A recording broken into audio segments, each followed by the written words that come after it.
As you've seen in many stories we've covered over the years, nonprofit group Guide Dogs for the Blind.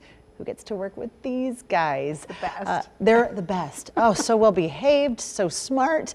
Anyway, they work with the visually impaired, and they've been doing this since 1942. Here in Northern Nevada, there are actually several groups that get these puppies ready for that job. Yeah, and it's a lot of work.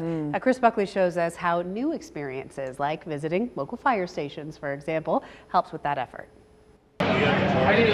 Nonprofit Guide Dogs for the Blind has been breeding guide dogs since the 1940s. But before the pups head to that program, they need basic training and socialization skills.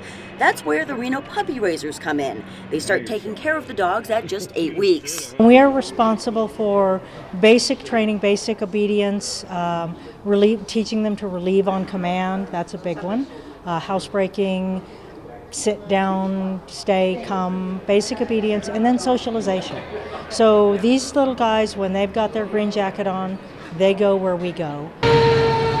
It's important to show these dogs as many experiences as possible. So this week they took a trip to Truckee Meadows Fire Station 33 in South Reno. The engines and the sirens, and it's just great training for the puppies to learn how to, first of all, ignore distractions, and second of all, not be afraid of things, because to be a guide dog they have to be really confident and be able to lead their person wherever they need to go.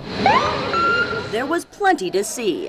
We're all about helping the community, and what a wonderful organization this is to help the sight impaired people with a guide dog. And my face does look extra clean, I'm sure, because I got quite a bit of those tongues just right up the face this morning. The puppy raisers keep the dogs for about a year. Then many are off to formal guide work training. That part isn't easy for the families who have raised these heroes. Elizabeth Wayman has had to say goodbye 6 times. The goodbyes are awful, but I will tell you, when you go to graduation and you see them wearing that harness and you see them with their person, it's worth every single tear that you cry saying goodbye, guaranteed. Guide Dogs for the Blind is funded completely by donations, and they're always looking for volunteers to train these dogs or just puppy sit for some of the families. We have more information on how you can get involved on our website. Covering the story, Chris Buckley, 2 News Nevada. Oh my goodness, that is like something out of a calendar. I was just thinking that. Oh, they could make a lot of money off that picture. I think one of the best things about the organization too, and this always amazes me, that these people donate their time, they raise the puppies, and knowing that they're not going to get to keep them. They're doing this for such a good cause. Young people too. You see a lot of high schoolers, and this is their 4th, 5th, or 6th dog that they've raised, which is a huge commitment.